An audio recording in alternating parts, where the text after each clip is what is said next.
morning! Welcome to my channel. My name is Brianne Mass and I am about to bring you an at-home fitness workout in COVID-19. You only really need 3 things here. You need dumbbells, you need a weight, obviously you need a weight.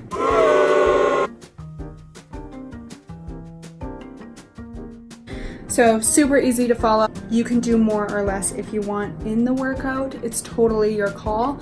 Just use your judgment, listen to your body. Yeah, let's get started.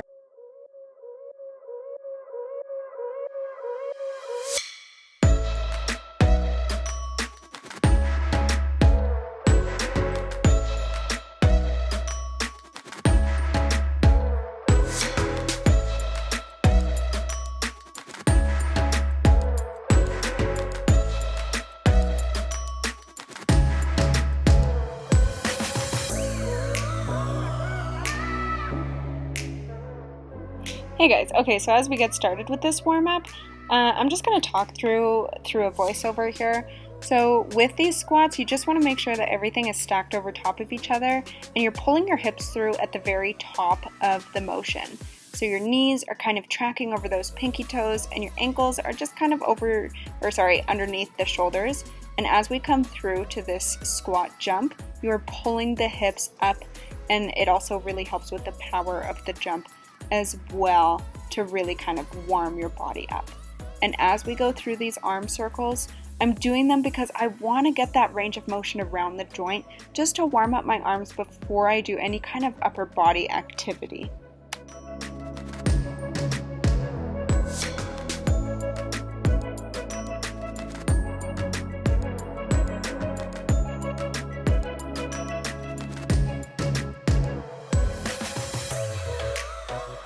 These are called inchworms, so as you can see, I'm just walking my hands out inch by inch, and then I'm using my hips to walk my feet up inch by inch. So this is a really good full body warm-up. Works your core, your legs, your arms, just making sure too that you are engaging your core and your glutes to bring yourself up.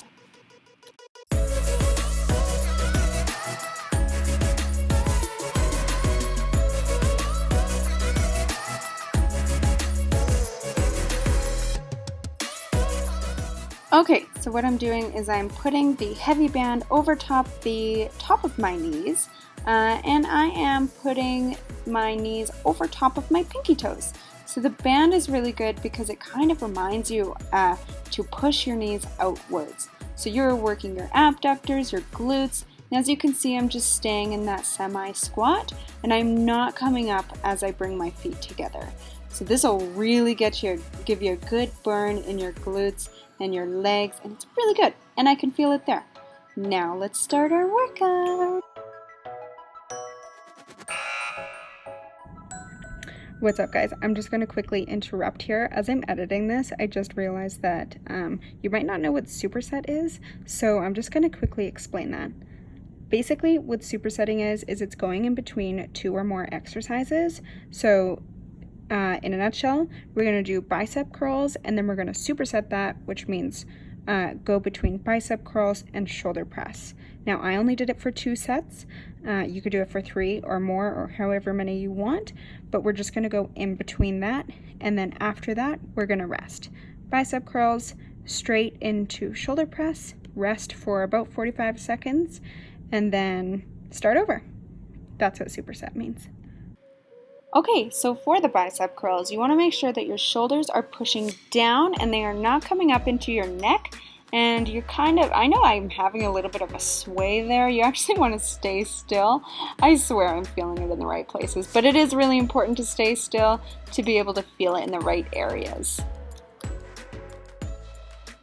And for the overhead press, you guys, it's super important to keep your shoulders down, same thing as everything else, and keep your core engaged. And as you're coming down, you want to feel like your elbows are coming to a 90 degree, kind of like mine are there, and they're kind of coming together at the top as well.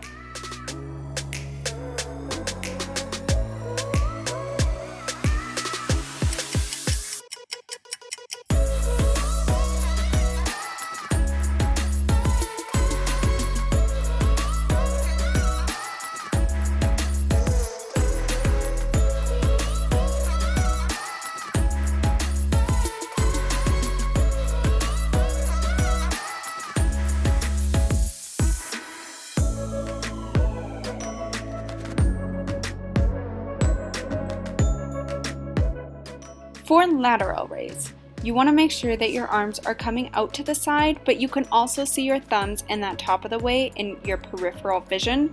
It's really important to keep them there and not actually directly beside you, because that can cause some shoulder impingement. You're also going to keep a slight bend in your elbows as well as engaging your core and keeping your shoulders down. And I know what you're thinking, you guys. You're thinking, Brianne, you just did bicep curls. Why in the world are we doing this again? Well, let me tell you. So these are actually called hammer curls, as you saw before, and this is actually only targeting one part of your arm.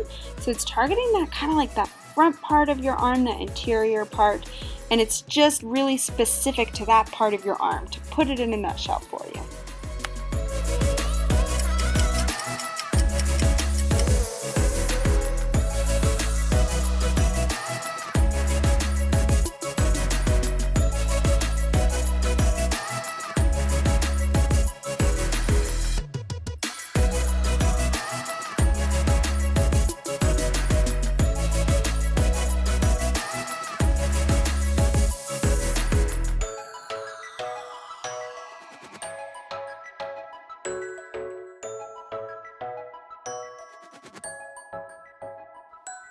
Okay, and for the reverse fly, so this is actually going to work your posterior deltoids. So you just want to make sure that you have a slight bend in your hips and your core is engaged, your knees are stacked over top of your ankles. And it kind of depends on where you'd like to place your hand. It'll kind of work different parts of your back. Right now, I'm really feeling this in my posterior deltoids. That's just the back of your shoulder.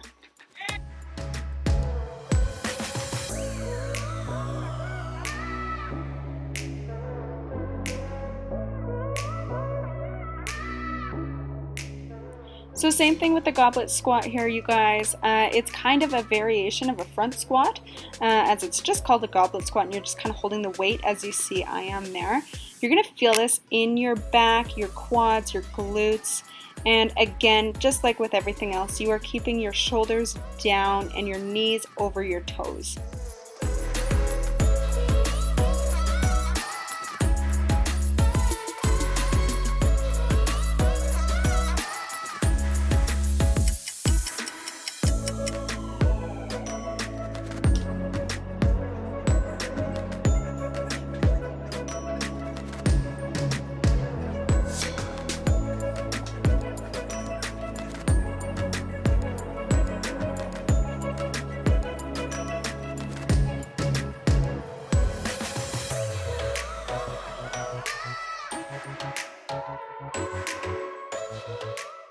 Now we're onto the glute raise. So as you can see here, I'm using a bench. You don't need to use the bench. You can just do this on the floor and it'll be similar. This kind of gives you more range of motion and it's a little bit trickier. So I'm just doing the single leg glute raise, and so obviously it just kind of targets that one side of the body, targets the one side of the glute, and then obviously when you switch leg, it targets the other side.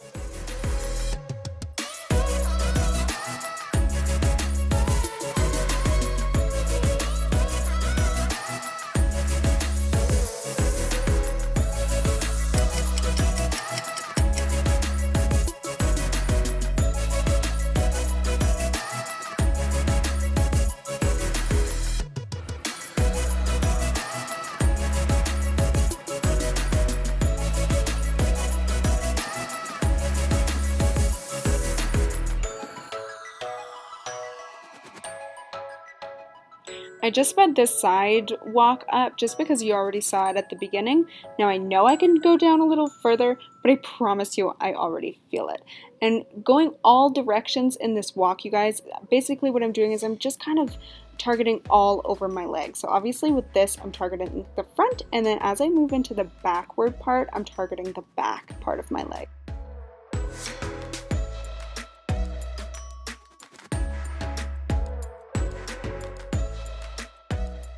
So this is what I was talking about. So obviously I'm feeling this more in the back side of my leg. So my motion is coming from my glutes. So I'm making sure that I'm squeezing my glutes in order to push my leg back. And that's how you will feel it in the back side of your leg.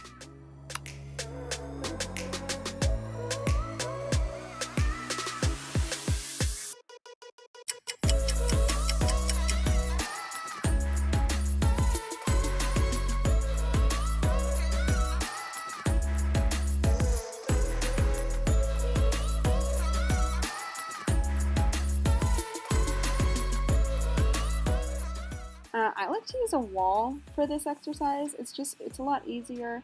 You can't really see, obviously you're laying down, but it's really important to keep your ankles in line with your glutes and your back. So in order to feel the exercise right.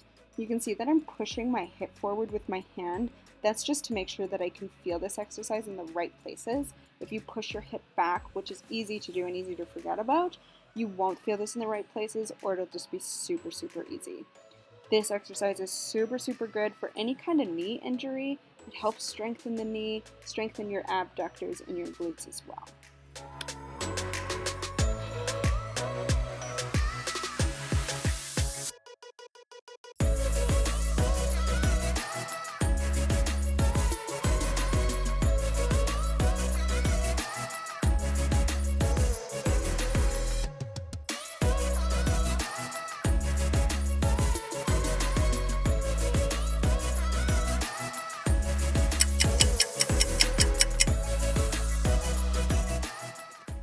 As you see, you guys, I'm using that band that I was using before. It helps me just to remind myself to push my knees out, which is really good for anybody to do. And you guys, if you have shin splints, do this, but raise your toes. I'm telling you, you will feel it. It will hurt, but it's good.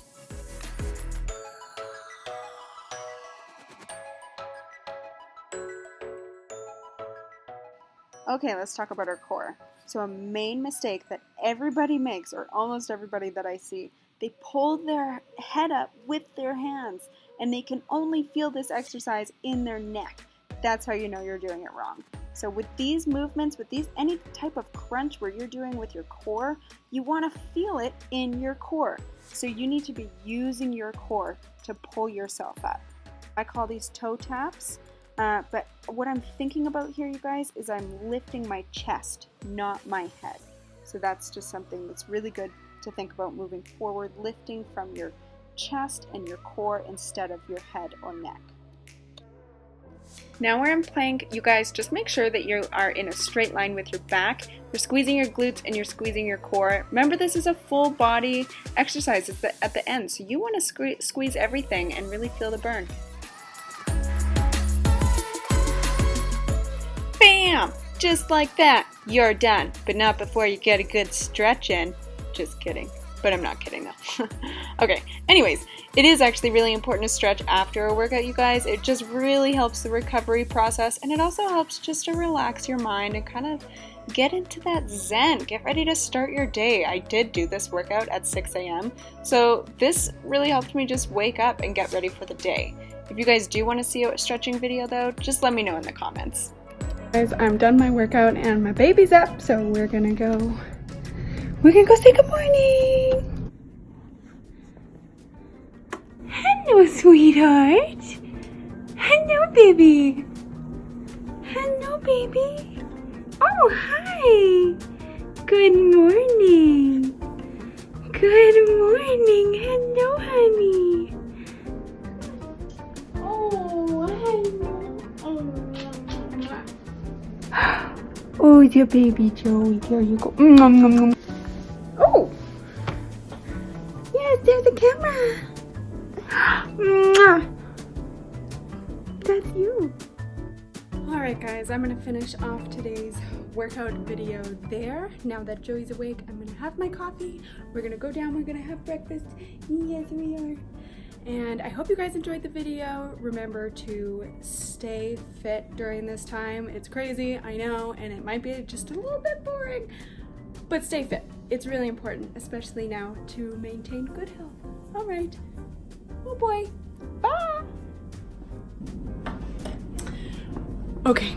Forgot one more thing. If you like this video, please remember to like and subscribe. If you want to see other fitness videos, let me know in the comments below. I'm a certified personal trainer, so if you want to know what you're doing and you don't know what you're doing, just let me know what you want to do and I can do that for you in more videos like this. Okay, just let me know what you want to see, because it would really help me out a lot, because I'm just getting started on YouTube, and I mean, I kind of want to know what I'm doing, so if you could like help me out and like tell me what you want to see, I can do that for you.